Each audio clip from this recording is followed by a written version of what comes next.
Welcome to another episode of Relentlessly Resilient, where real people share real-life experiences and the tools they develop to move forward and live their best life.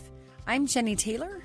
And I'm Michelle Scharf. Today, we're going to talk about Christmas. Woohoo, it's almost Christmas. Oh, I'm so excited this year. This year, I'm kind of breaking all kinds of traditions. I'm pushing myself outside my comfort zone a little bit. Let's talk about that because Christmas is usually such a traditional time of year. We sometimes box ourselves into those traditions. So I'm interested in hearing. One of the things I do with Thanksgiving is after Halloween, I transition all of my Halloween decorations into just fall decorations. So pumpkins stay out. Sure. But fall leaves, jack-o'-lanterns go, any schools or like witchy. Sure. But anything that's just more fall can kind of carry Everything over. Fall stays. And then I pull out my turkeys to complement my pumpkins. Okay. And, gobble. And those kind of things. Well, this year I ended up at home. And I just happened to run into some things that I just thought were so adorable with other Christmas items that I have So already. Wait a second. You ended up at home. Yeah. Got it. Not at home as in your house, but at the store. Yeah, at the store. Okay. At the big box store. It took me a minute. Home. I thought you were just in your home and you realized all these decorations. No, gotcha. So I'm at the store. So you're finding some home. great decorations. Yeah. And I found these great decorations. So I spent too much money and brought these decorations home. Well, and it was cold outside. And I'm like, I really don't want to go store these to have to put them up in 2 weeks. Sure. So I started putting out Christmas decorations with your fall. Oh, I love it. It's the best of both worlds. It's a little uncomfortable for me. I was going to say, honest, how did your mind handle that? Could you My accept mind it is okay? not doing well with it. And I'm making myself not be well. Oh, and I'll tell you why. It. I realize since John died that sometimes things just don't go the way they're planned. And sometimes it's okay to not have your house be completely perfectly curated. My house is, you're love a great design. decorator. You have a beautiful home. Yeah. I love design. My home is beautiful. People always ask me who came in and designed it, but really it's me. Yeah. And, well, I will say I did have some recommendations from some people at Alice Lane that were helpful, but I already knew what I was going in there looking for. So anyway, it's been interesting. There's a little place above my refrigerator that has room where I didn't decorate for fall, that I had room, and where I wanted to put this big sleigh and these trees that I found. I found these big metal trees, and it's very kind of reminds me of a little bit Grinch, but not really. Okay. A little bit farm, but not really. Bringing in the Christmas. And it's just so dang cute. And I bought the sleigh because I've had this teddy bear Santa Claus with a big sack of toys on his back for years and years and years. And he needed a sleigh. And he was on skis, but the skis cute. have broken off. Like he's pretty damaged. Yeah. He needs a ride. So I'm going to throw him in that. Anyway, it's fun. It's a little bit mentally disturbing. I'm like, I catch myself wanting to apologize to people when they come over, like, sorry, I started decorating. And I won't let myself. I want to do that. I'm not apologizing for anything anymore. I decided. This is the new bold Michelle. She's just owning it. I'm just owning things and doing things different. Let's talk about that and being a little bit uncomfortable. I'm sitting with the uncomfortable. And sitting in it and being okay with being uncomfortable rather than having to make it okay. Uh-huh. And I think as we look at resilience this past year, I mean, it's been a whole year that we've interviewed amazing people and had great lessons and insights on resilience. And I keep coming back to where I think I am, and it sounds like you and I are similar timeline since our husbands died and similar different journeys, but acceptance. And I don't believe in the grief steps where acceptance is like the last step and then you're done with grief. But no, the concept they just unfortunately start cycling it's like, I know. Have you seen the drawing where it's like just a scribbly ball of lines going every way? Yeah. But acceptance, and acceptance, I think let's talk about how that is at the holidays. The holidays, like I mentioned, traditions are so beautiful, but sometimes the tradition boxes us in. Sometimes now the absence of that tradition makes it feel worse. The grief is worse. Now, we would have done XYZ. If Brent were here, if John had lived, it would have been. And to be honest, we don't know what it really would have been. We think it would have been that. But we come into holidays with a lot of expectation. And most of our holiday expectations are based on our past holidays. So let's talk for a second. Remember when you were first married? Now, you got married super young. So I remember first being married to Brent and the awareness that families do holidays differently. I had only ever known my family's way of doing Christmas, and then all of a sudden I'm married to this person whose family does their own traditions and their own food and their own things. Yes, when I discovered Jell-O on a plate at my house, like during a meal, that was like mind-blowing. You're like, me. Whoa, what have I done? What is wrong with these people? That's what you give sick people. That is not food. And it's certainly not a treat for the holidays. I'm like, but why do you put food on your plate? So, that's a transition, right? Yeah. When you're transitioning from the way we've always done a holiday. I mean, I can tell you what Christmas always looked like in my home growing up to maybe what does Christmas look like married or away to college. I remember one Christmas that was just the most bizarre to me of all. I served a mission for my church, and I was in Santiago, Chile on Christmas. And it's the southern hemisphere, so it's hot. And it's sunny, and you're trying not to get sunburned, and you're eating watermelon. And it just felt so out of place. That was Thanksgiving? No, for Christmas. Oh, for Christmas. Sorry, Christmas. That time of year, though, I mean. So instead of having... that would be bizarre. Instead of having Christmas lights around the roof with snow, they would literally decorate, which I don't know how they did because it seemed like they were power lines, but all the different street posts and lamp posts and things throughout the city, they were decorated with like empty gift boxes or things that almost looked like piñatas. So lots of color and bright, but it was dry and it was warm. And I mention that because that Christmas, it was interesting. I didn't feel super homesick because it almost didn't feel like Christmas. Do you know what I mean? It was so different. Right. Versus now, think back to that first Christmas or two after Brent died, after John died, when everything else feels almost the same, that absence, I think, becomes more glaring. I agree. And we would have this conversation when Brent would deploy and speaking about how difficult it was for him to leave our whole family and leave our cute kids and leave every way of life he was familiar with and then go be gone for a year at a time. And he would talk about how difficult that was, and yet we're the ones who felt his absence. Because when he went to Afghanistan or Iraq, he wasn't used to us there. That was never a paradigm that we were with him in. So our absence was just not in that moment. Does this make sense? Am I making sense? Yeah. Versus for us, I remember the first Christmas when he was deployed, we had two little ones, and they were little. I mean, they were 1 and 3. So little enough that Christmas was still the super magic and super amazing.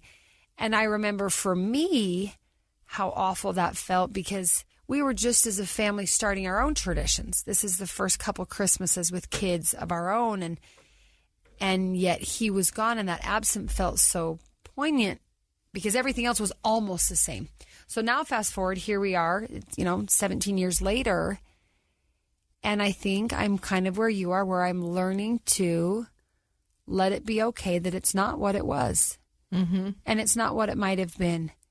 And it can still be really beautiful. Yeah. And Christmas doesn't have to look like... Because I think sometimes when you lose someone, you almost feel like you have to. I have to keep doing what Brent would have done, or I have to keep this tradition because it's tradition and it's the only thing still living after he died. And while there can be some beautiful pieces of tradition we carry forward, I think sometimes it's almost... I don't know if easy is the right word, but I think it's worth considering that maybe you just start something different. Yeah.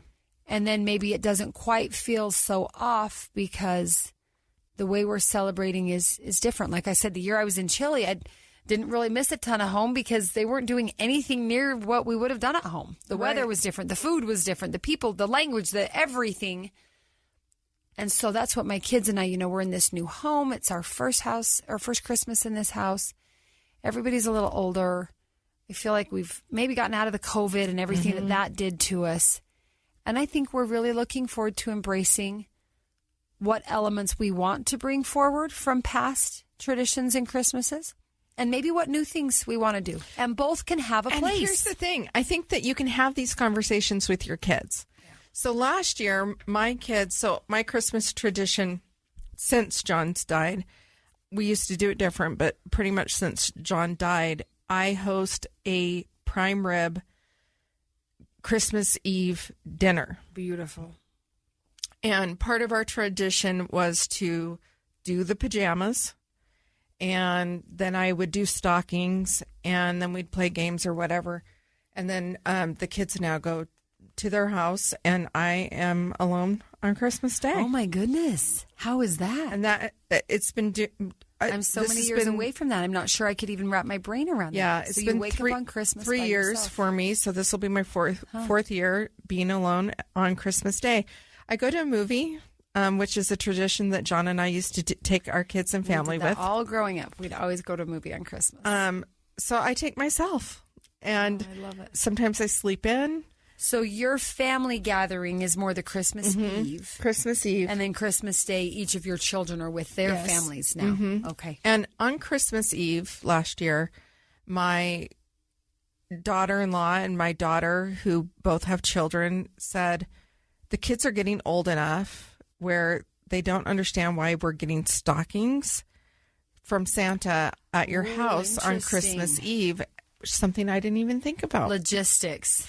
Because I've always done the stockings, but my kids would normally stay the night on Christmas Eve, and we do Christmas together.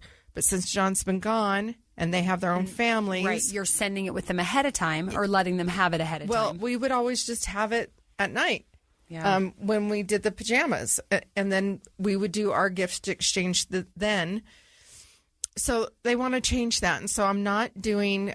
And it's really weird to get out of habits, right? So I'm going to the store. To let that go and give yourself the freedom to let that go. Last year I went down and I went to that Pirate's Booty store or whatever it is, and I got you a bunch of those. They had all the Harry Potter candy. Harry Potter stuff. I forgot about that. And I started thinking about that. I'm like, I should go down there. I wonder if Jennie needs anything. We need all the good candies. Right. I'm like, I should make a run down there.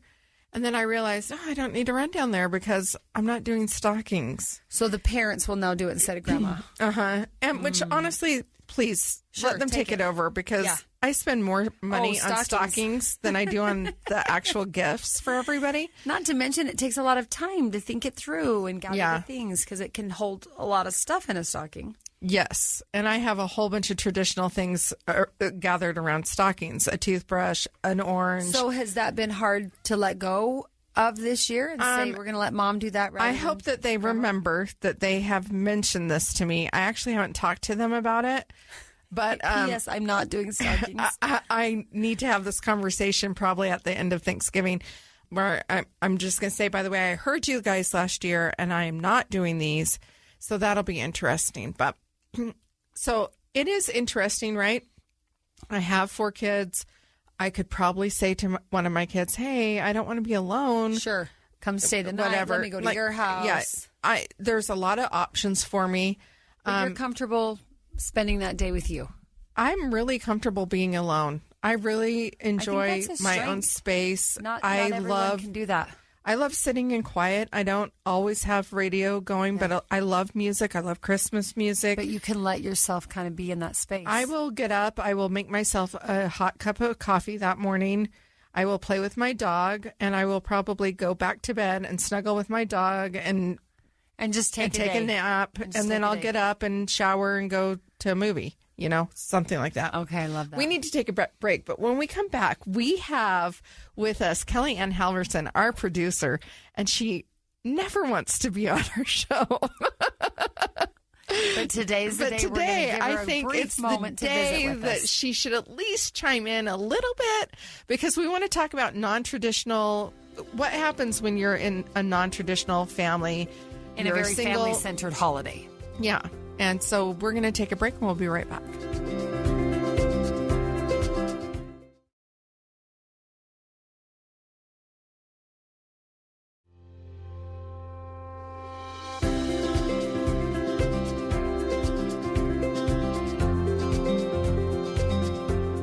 We're back, and we have KellieAnn Halvorsen. She is our producer, so she's actually on our podcast every single episode.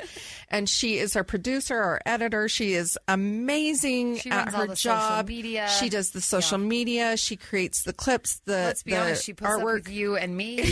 Like, you guys are easy to get along with. Don't worry about it. She keeps us on track by like reminding us where we need to be and when we need to be there. She's actually... I really want her on our show later for another episode on some personal things, but she's not decided if she's quite ready to share those when things. When I get my braces off, which is in about 5 months, I think I can join you. Okay. All right. That's like a mental checkpoint for me. So okay. We'll let her. I'm sure nobody hears the list, but there's not really one. But she's conscious about the fact that she got braces on. They look great, by the way. They're fun. Yeah. They're amazing. And I love that you're taking care of yourself and doing something for you. That's awesome. Yeah. Yep, that is great. I had braces as a kid. They changed the way I smile. And the one thing I get told every day of my life is, you have a great smile. I don't think I would have the smile if it had not been for the sacrifice from my parents. I had them as a kid, too. I just lost my retainer in my early 20s, and now I am 36, and trying to better myself. And I think let's get these braces on. So, well, you're looking good, and we can't wait to see that pearly white smile when you're done. So don't lose your retainer next time. This is our KellieAnn. KellieAnn, actually, she has her own podcast, really, right? FanX. Fan Effect is what it is with Andy Farnsworth. Yeah, just nerdy stuff. I'm just a big nerd, and I try to embrace the joys that I have in my life. But you have a lot of fun with it. Can you tell us a little bit, just real basic intro of what you do? Because I bet we have some listeners who might be interested in learning more and following along. We do movie and events, and we do reviews and TV shows and stuff. But the point is we're fans that are talking about why we love our fandoms and why we love these storytellings. So we do work a lot with the Megaplex Theaters. They're a sponsor with FanX, Solid Comic Convention. I'm trying to convince them to sponsor the show for 2023. But how that relates to resilience is I kind of hid my nerdiness for a very, very long time. And then when I was in my late 20s, I read Kunmari's book, The Joy of Cleaning. And she said you can surround your stuff by things that bring you joy. And that completely changed my prospect, my outlook, everything about my life. And so I decided to embrace my nerdy side and my joy of storytelling and supporting arts and creativity and things like that. So it kind of led to this second career as a producer now for KSL. And it led to doing things like this fan-based podcast where we I love that you got that out of that book. Yeah. Because I read that book and just felt like a total hoarder. And it was kind of hard for me to be like, I might have to get back to this in a couple years because there is no way I'm going to have this all tidied up, the magic art of tidying up. But I love that you discovered, how many of us, Michelle, have some element of ourselves that we've kind of sat on? I think of Clint Pulver, the public speaker who speaks, he's a drummer, and he speaks of he used to tap everything in school, tap the desk, tap the neighbor, tap the everything. So he had a teacher or principal, I can't remember which, that told him to just sit on his hands. Sit on his hands and maybe he'd stop tapping. And then one day he had a teacher that said, actually, here, take a pair of drumsticks. And how many of us are sitting on our hands, proverbially speaking, about something, right, when what we really need is a pair of drumsticks. And so, KellieAnn, I didn't know that. I thought you just always done it. I didn't realize it was something you kind of sat on for a while. I love this story. Yeah. And so that's here I am now, and I've actually had given presentation at FanX about it and everything. So the life-changing magic of embracing your joy. Oh my gosh, I love that. And it's kind of funny that you're talking about this as a holiday, as a Christmas special. And one thing I've realized is one thing that brings me intense joy is actually supporting and sharing other stories and things like that. So I'm a non-traditional Christmas individual. I am single and 36, and I've never really had a very stable, strong romantic relationship with another. I'm just too socially awkward with that. And so how I embrace my joy at Christmas and serve at Christmas is by actually serving. So I have my nieces and nephews, my honorary nieces and nephews, my best friends and everything like that. And what I try to do at the holiday season is try to find fun, creative ways to serve others. So I will babysit on for family members and friends to go out holiday shopping, offer to hide Christmas gifts at my house or my storage unit, things like that. And then one of my absolute favorite things I do every year for Christmas is, I have a lot of very creative, artistic friends. And one of them, her name is Brittany Johnson, or VO Arts, VO Wolf. You can find her artwork at voarts.com. Every year, I commission her to do my Christmas cards. So she'll make these adorable little creature monster illustrations. I'll write little something with it. And I have mine from last year. I know. In fact, I just cleaned out my office, and I was going through my stack of Christmas cards from last year. And I'm like, I don't know what to do with this. Do I frame it? Like, I know it's literally a work of art. I know. And so she's working on hers right now. We're actually doing the sock eater monster again this year, but it's going to be all cuddled up by a fireplace in a nest of little stolen socks. And I'm going to give socks to people for like. Okay, that's the cutest. Have a warm and cozy holiday. Okay, that's the cutest. So I think that's one thing about the holidays with me is like, even though I am single and I don't have that relationship, I have been able to share my joy of the holidays with others by serving them, by supporting them, by giving to them, as well as just like doing joyful things and being incorporated into their holidays. I never got married, but I found my quote-unquote in-laws, and it's my best friend's family. Oh, how fun is that? I do Christmas Eve with them. And I'm just another daughter there that I've been adopted family. I love this. They kind of call me their foster daughter, and my foster father actually passed away this year, and so I'm doing what I can to support them this year. But that's what I do for the holidays. Is it's not about me. It's not about me at all. But it is about finding ways to celebrate others and to bring my nerdiness and arts and creativity into celebrating the holiday. So, I love that you embrace your nerdiness. Oh, I love it. I think we're all nerdy. We all have some nerdy thing about us. We all have our own fandom. Yeah. That's my favorite question. What's your favorite fandom? So the interesting thing is my favorite fandom would have been childbirth for the first 12 years of my life. Your doula. Right. And then it would have been politics. And now I'm reinventing myself. Yeah. And the funny thing is, my grandkids are really into Star Wars. And I did have a boyfriend that was really into it, and he could out-talk him, and they could talk about all the shows and how they all interlink and connect. I don't operate on that level of, like, being able to process and maintain information about, like, these things. The backstory of every movie. Memory. Yeah. I'm like, it's amazing. But I will say that since I've gotten to know you, I have kind of stalked you a little bit on the fandom stuff because there are some elements. I do love Marvel. Yes. And I love DC. It's not an either or for me. I love them both. And I have preferences in either category. But I would be really hard pressed to like name a character and go, now wait a minute, was that DC or is that Marvel? Like That's okay. That's okay. I'm not at that level. Like, FanX people are crazy. Like, they know everything about everything. And, like, if you get talking to them, you're like, oh, my gosh, they are like an encyclopedia of their they know the biography world. of every single character. Yeah. And how they relate and how they move into this story and that story and this other series and this. And it's crazy and it's awesome. But I am inspired by you. And I'm also inspired by the fact that you actually like a little bit of cosplay. Like, you like to dress up with your fandom. Yeah.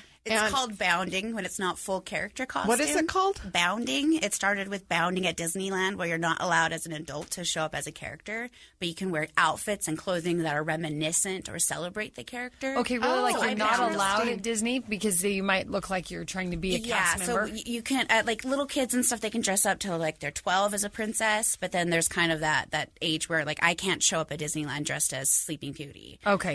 So I would bound. So I bound a lot, and I theme a lot of my outfits and clothings, and I love you always have great clothes. I know. Every time we're in the studio, her wardrobe is ridiculous. Yeah, it is fabulous. I'm like, there are times that I'm like, I wonder it's very if she intentional. my storage unit is it, and I love sharing it and letting people borrow. You do? She's ready. Did you hear She's me? ready. I just said I always wonder. And I have lounge flies and bags that match with that. Like, no, I'm all about things shouldn't be hoarded and kept to themselves, but they should be used and loved. And anytime I lend something else, I realize it might not be returned. It might be broken. And you're willing to let I've always wanted to have like a consignment shop. You and I should open a fandom-based consignment shop. Oh my goodness, that'd be so fun. Great. And how the holidays, I get requests for some of my Christmas dresses, and then Halloween is really when it erupts. I get all these texts coming in. Because you have so much. I'll take people to my storage unit. Yeah. So you literally have a storage unit for clothes. Half of it's about clothes. The rest of it is my decorations for the holidays and for my annual Disney Adventureland themed party. So, Oh my gosh. You gotta embrace your joy in life. I know. But I love that you have that joy. And I love that, yes, you're 36. You're active LDS, right? I live with my parents, but I love my parents, so it's totally awesome. But you're active LDS, right? Yes, you live with your parents. You haven't found that. So you really fall outside the very untraditional, standard recipe of what maybe other people in the church would think that you should be doing. The cultural, like the I'm cultural doing what I should norm. be doing, but Sure. the cultural. Right, the cultural should. I love that I've gotten to know you. You have the most tender heart. Like, I don't think that there's anybody with a softer, kinder heart. Yeah. And that's part of the reason I'm single, but yeah. And I would disagree with that. I would say that we have not come across your Mr. Wonderful yet. There is your Prince Charming out there somewhere. I think you have a lot to offer. And, we all have our quirks and our... I think it's a hard time, and we could have a whole nother topic on this. It's a hard time in dating because there's a lot of factors that are changing socially in our community. And I think it's just becoming complicated in ways that it really doesn't need to be. But that's a topic for another day. That's a whole different. But what's amazing for me is because I have chosen, and I was like angry in my 20s. I was very mad at the world, and I hid my joy because I'd been told by some people it seemed like I was fake because of my joy, or like I get kind of the critique a lot is like you giggle too much when we're in a recording. It's like, but it's so real. It's a sincere laughter. But when I decided to embrace my joy, it's crazy to see how it affects others, how they also get excited. You and give them permission to do the same. Yeah, yeah. And because of that, I really believe stories is the only thing that changes the world. Yeah. It's not money. It's not politics. It's opening yourself to someone else's point of view. Yeah. And we can connect with people because of these stories. We can change ourselves because we're hearing other people's stories. And that's so, like, why you're the perfect producer for our show. Right. Because that's all we're doing. And that's exactly what the vision that I had when I suggested you're facilitating that storytelling. You're facilitating the storytelling. And I love it. You're often touched by our callers, and now we've been able to have some people in studio. Yeah. It's been very tender. It's great to see you connect with their story and have a level of compassion that is just so sweet and tender.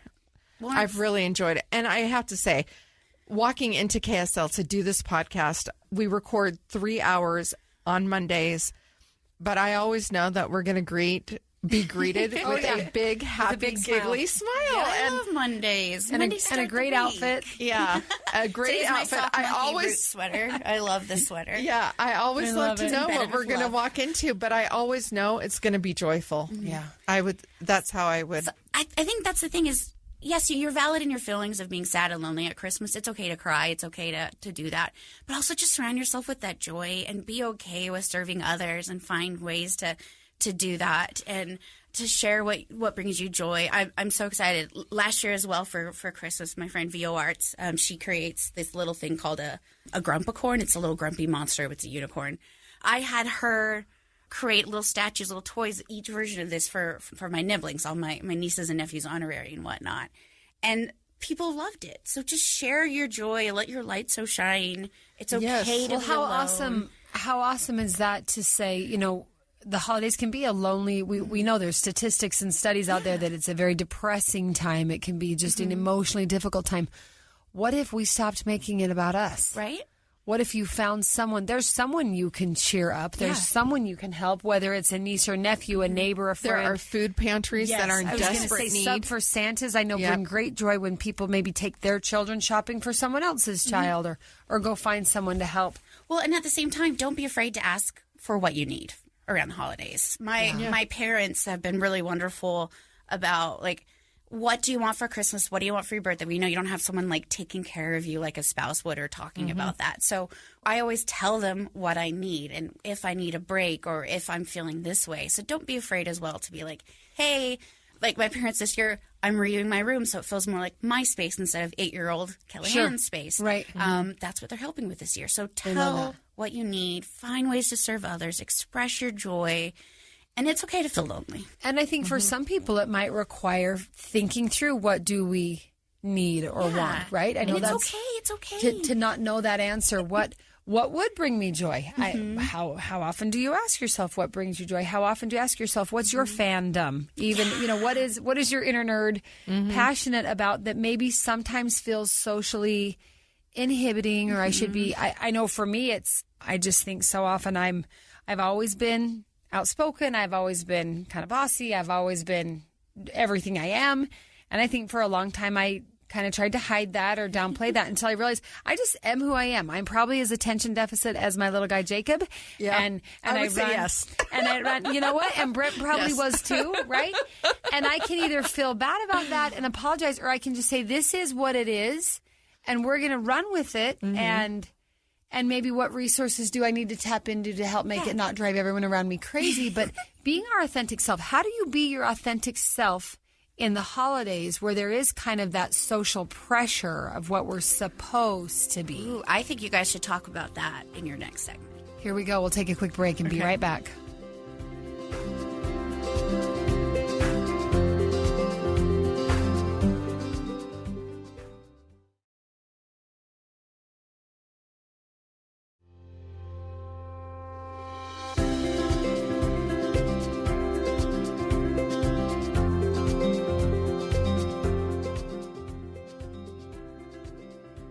All right, Michelle, let's talk together. How do we become authentic? How do we let ourselves, maybe give ourselves permission to be our authentic selves, even through a holiday season that can sometimes feel contrived or a bit forced, might be the wrong word, but there's a lot of expectation that's wrapped into the whole Christmas season in Western culture. I think it starts with asking ourselves the question, is this what I really want?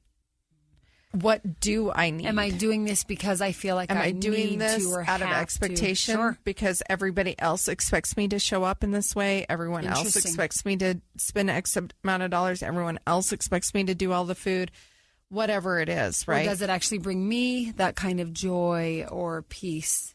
Right. Is this something that I really want? Is this something that I really need?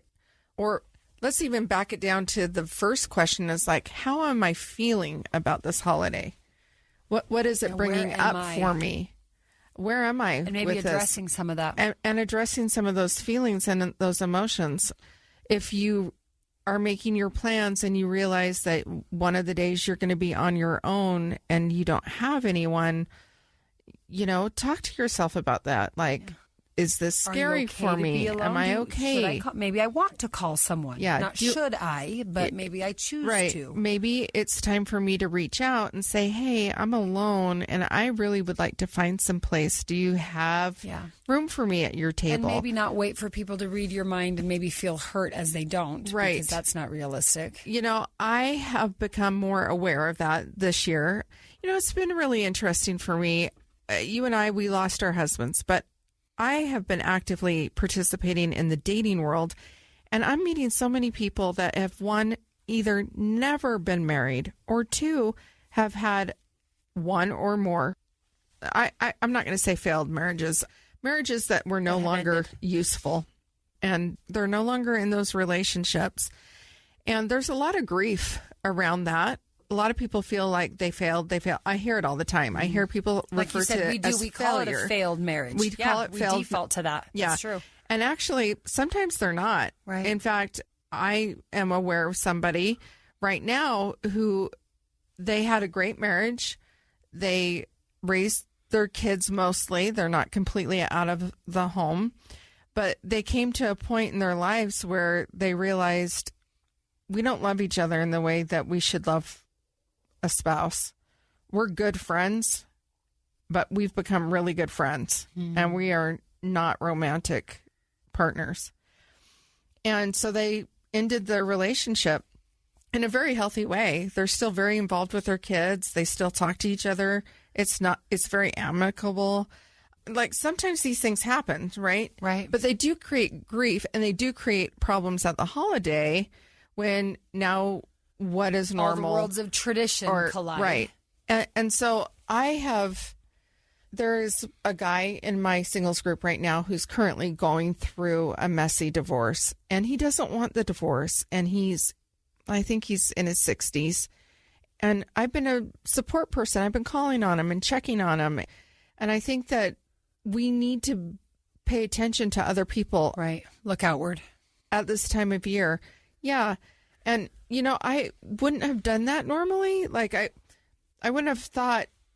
I was such in the headspace of like everyone's partnered, everyone's coupled when I was married. Sure. And I didn't realize how many people are all around us that are really suffering, and not because they're alone, but because they do want to have that relationship and it just hasn't been found yet. And it would be really nice if people paid attention to their neighbors, paid attention to the widow and the ward, or just took a little time to reach out. A little time to reach out and maybe just make an extra seat at the table. So I reached out to people I was comfortable in including with my family this time. And I've reached out to quite a few people just to check on them and to ask if they had a place for the holidays. They actually all did. But I've been able to get a little bit more consciously aware of this in our communities. Whereas before, Jennie, I never thought of a single person or a widow or a... Well, you were wrapped in your family and your own traditions. I know one of my biggest struggles that I've really struggled with Christmas, and it predates losing Brent. I can picture the early years when we had a lot of little kids and he was deployed. And it was the 2011 Christmas. I had 4 kids. My baby was not quite 1, and my oldest was maybe 7-ish. And I remember just being so frustrated. For me, the holidays bring a real cognitive dissonance as a mom because I am super type A. I'm super OCD, and yet I live in a world with so many kids, and as a single parent, whether my husband was deployed or now deceased, it's not realistic. I can't meet that demand of what I think it should be. And so where Christmas gets hard for me is Christmas is a time of giving. And I love to give, and my kids will say they want the thing, and I want them to have it. I want them to be so surprised, and I want to make it so magical. And yet I have a hard time because in my mind, this isn't fair to my kids, and I'm just admitting this. I want, you want there to be the good behavior. You want, like, I can't, if the kids are misbehaving and things are crazy, then it's hard for me to reward that. And so then I'm like, I'm just going to cancel Christmas all together, which isn't fair because you shouldn't have to earn your Christmas, or should you? I don't know. I go back and forth.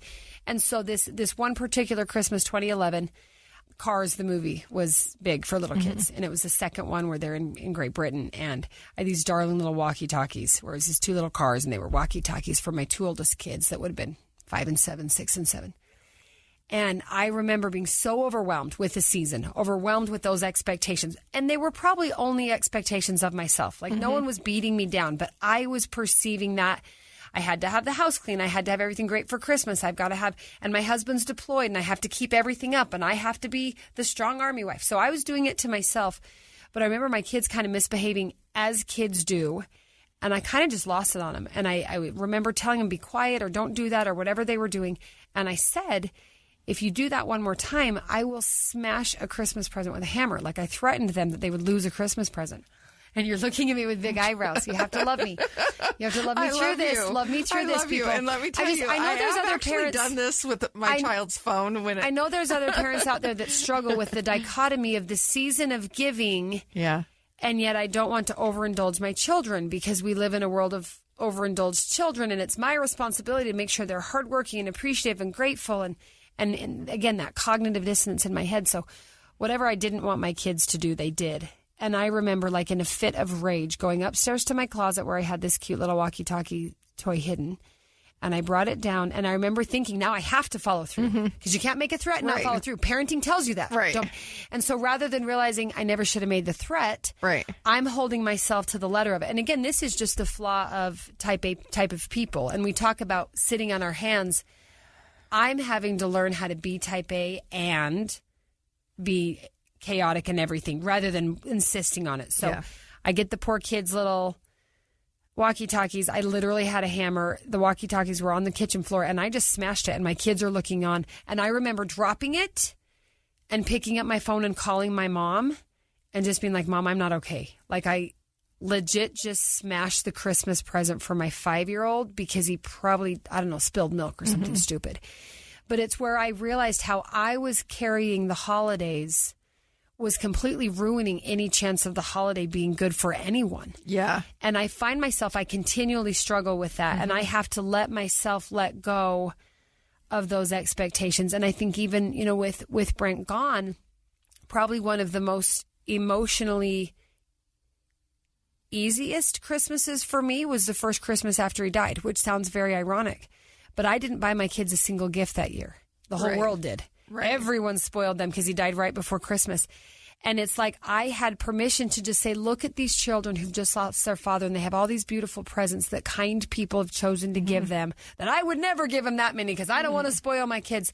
But I was able to emotionally step back from you have to earn your Christmas. I mean, you don't need to earn your parents' love or affection. So this is me being super honest and vulnerable. No, I appreciate my base personality of being so demanding. I am a perfectionist. I am type A. I want my kids to do this, live this way, behave this way, act like this. I want Christmas tied up in a bow. And because of that, I've really gotten to the point where I hate Christmas. And I can realize that's on me. Yeah. It's on me. It's not. There's no Macy's Thanksgiving Day parade telling me it has to be this. But I can say that I'm 43. My oldest daughter's 17. My baby just turned 5, and it's still something I have to consciously let go of and just let Christmas be magical. Yeah, and it doesn't have to be merited, which is interesting because as a Christian, it's all about the love of Jesus. That none of us deserve that. And he could drop us on the side and smash all our hopes and dreams for how we behave. So this is something that particularly as a widowed single mother where I don't have that sounding board. When Brent was around, he could really help me kind of he would ground level you. myself out. Whether he's gone on a deployment or gone now in the ground, that's something I really struggle with.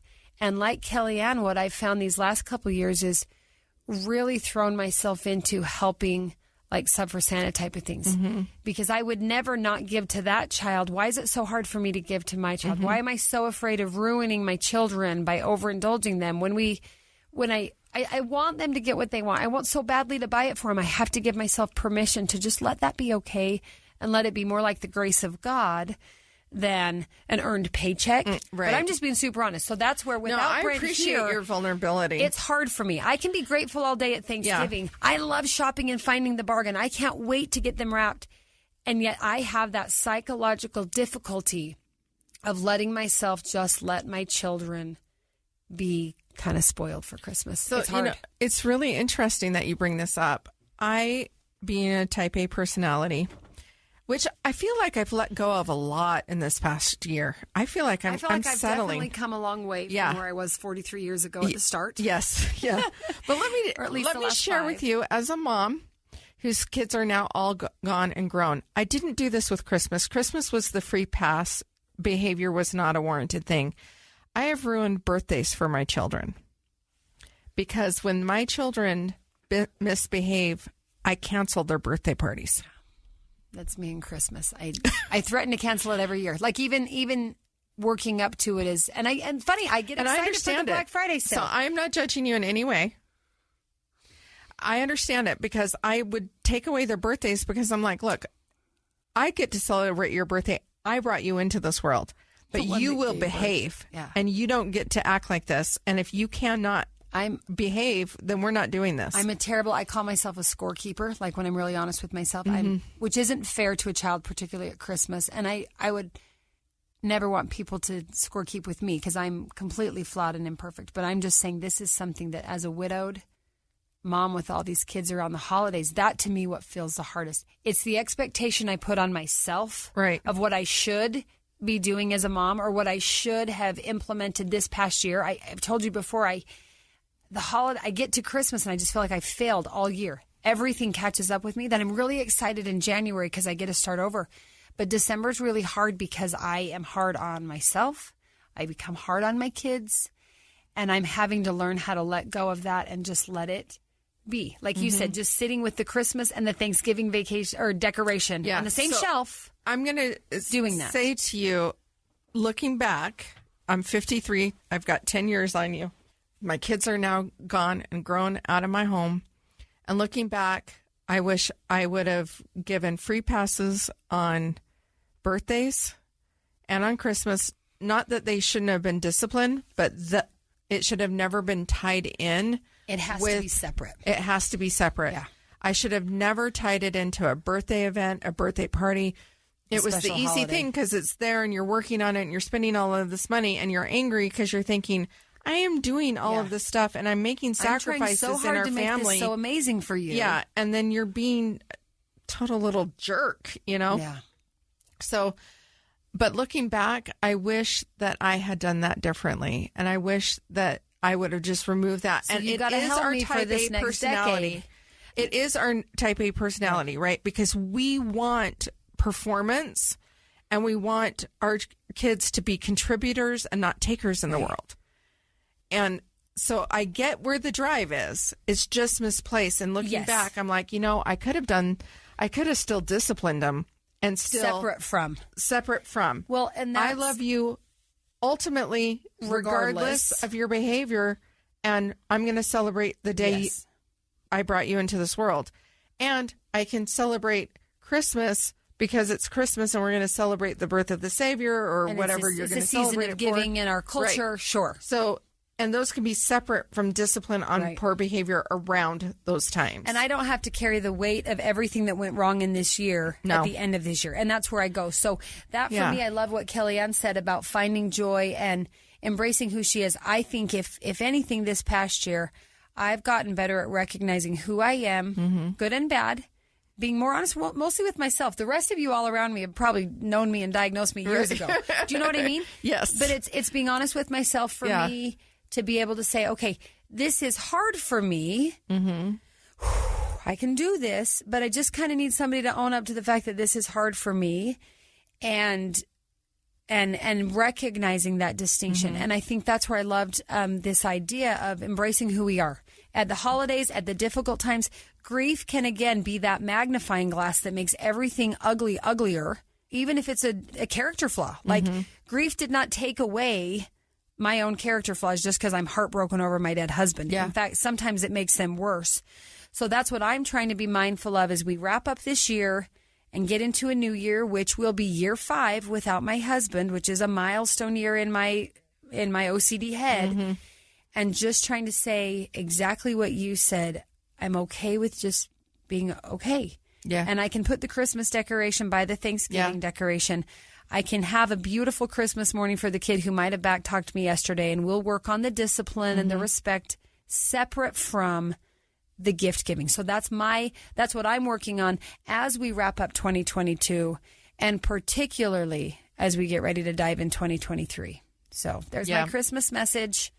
Super honest. All the weaknesses of Jennie Taylor on one microphone. We all struggle, and I think it's really good. I know people really admire and respect you. I mean, I hear about it a lot because, like, I'll say, I have a podcast, and then they'll say, what's the name? And I'll say, Relentlessly Resilient. My co-host is Jennie Taylor. Oh, I know who Jennie Taylor is, blah, blah, blah, blah, blah. So, like, I hear about it all the time. People love you. They admire you. The loss of Brent has really resonated with so many people. I think it's really beautiful that you can be honest and vulnerable because it's not easy. Because I smashed a walkie-talkie on the floor of my tile. Like, I will never forget shaking in that moment and calling my mom and saying, I need your help. Right. Because what it really was, it had nothing to do with the kids' behavior or the walkie-talkie.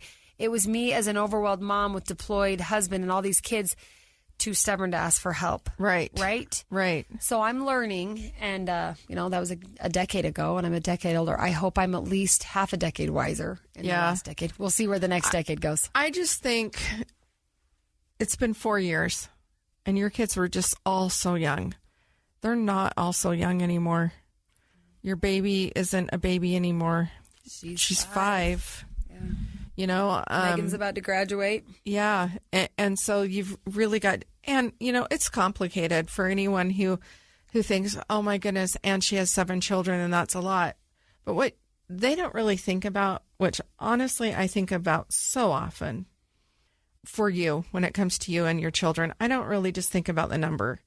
I have a different reality. And I think about it's got to be so difficult to have 7 people, 7 personalities, 7 different layers of grief.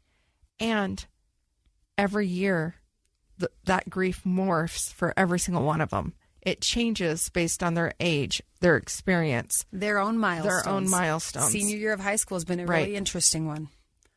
Absolutely. Yeah. So like it's compounded grief. It's complexities that most people just can't even fathom. And I live in a type A mind that just wants everything to be a checklist and fit in the box. And that, I think, is maybe my greatest lesson of the inner nerd in me, that I have to just let that. You have to let it go. I have to let it go. I have to still be who I am and let it go. I will tell you, there's a couple things you can look forward to. I always struggled with housekeeping. Like, I could never keep up on my laundry. I could never keep up on the house. I thought I was the worst cleaner ever. I even hired housekeepers when my kids were at home during different times because I just couldn't keep it all together. And then my kids moved out of the house. And all of a sudden, my house is clean all the time. It's not always clean. I mean, I do make plenty of messes, and I just went through this huge cleaning phase, and a huge cleaning phase means a huge mess phase. Right, yes, because as you're cleaning things out. Yes. Yeah, I get it. And so I've been going through closets and everything. You will have a time when you will have order and peace in your life, and you will miss the chaos. And everyone says that. I know you don't believe it because I never believed it. And I'm thinking, who would miss this? Yeah. You will miss it. I see glimpses of it now, especially as I do look at my kids, because, you know, in my mind, my oldest is still as little as my littlest, right? You remember those days, and I look at her and I see her growing up, you know, without her dad here, and growing up and moving on to the next best thing in life. And she's doing wonderful things. She's thriving. She's doing great. And then I see that little baby that's not a baby, and I think, you know what, I'm glad for my grief. And this is, to me, I believe God knows me and my capacity and my limits. I'm glad that my grief has been as chaotic as it's been, because it's forced me to let go of some of the things I've had to let go of, and really had no other choice. And that chaos and that crazy compounded grief has probably been what keeps me afloat. Yeah. So, you know, it's interesting. Check on me in a decade. Yeah. It's interesting because for me, I was such a detail oriented person, and I wanted like events, political events that I set up, you know, down from the microphone and who was picking it up and timing and, you know, flowers, food, whatever. Every detail had to be looked after. And in losing John, and actually the diagnosis of his cancer, it was like, I'm getting this lesson again in life. I mean, I could see the lesson repeated in my life. Which is true for all of us in the lesson. You're not in control. You're not in control. You're not in control. And I'm like, when is this going to end? And then when John got diagnosed, it was like, oh, this is never going to end. I'm not in control. Yeah. And that shift has taken a long time. And I would say in the past 4 years, from the time of his diagnosis to now, the one thing that I realize is I am not in control. And there is a song that says, or an old saying or whatever, that says, life is what happens to you while you're busy making other plans. And I realized I can make all the plans in the world. And I have no idea really where those are going to land. Yeah. Not that I'm not going to make the plans. Right. But I'm going to surrender to the process that unfolds. Surrender. Oh, what a word. I'm going to surrender to the process that unfolds. And I'm going to trust that the universe has my best interest at heart, and that all things are meant for our good. I know. Which I believe that for a fact. I think this has been a great conversation as we wrap up this year. I'm excited to talk about new year, new goal, I do love the opportunity to try again. I think because I get so hard on myself that January almost feels like a clean slate. Like the universe has offered me a do-over, even though I could probably offer myself a do-over or, you know, whenever. But this has been a great conversation. If you're listening, we hope that you're able to find joy in these holidays. It might be difficult. It might be heavy. The heaviness might be you. It might be your own darn personality getting in your way. It might be your grief, your trial, your finances, your health. There's a list a mile long of things that can make the holidays difficult. I think our challenge to each other and to everyone listening is let's try to find ways to create joy. Yeah. Let's create that joy. I want to challenge all of our listeners to try to do one small thing for somebody else. And just one small thing. Just pay attention as you're shopping, as you're out and about, as you're reading your social media, as whatever. Yeah. Pay attention and then choose somebody in your life that you wouldn't gift normally or you wouldn't do an act of kindness normally. Yeah. And just do that one small thing. Effort. It doesn't have to be big. Just make one small effort. I love that. Okay, KellieAnn, thank you for joining us today. That has been great to get your insight from the other side of the microphone. To our listeners, thank you for listening. We hope you will continue to join us when the new year comes and find us on your favorite podcast platform. Give us a like, a rating, and a review. And as always, you're invited to come share your story, your vulnerabilities, your lessons learned. We'd love to share those stories of real life and real tools of resilience. So you can find us on Facebook at Relentlessly Resilient or on Instagram at Relentlessly Resilient Podcast, or you can email us at rrpodcast@ksl.com. Remember, whatever you do today, be kind. You have no idea the struggles others are dealing with in their lives. Have a great day. Merry Christmas.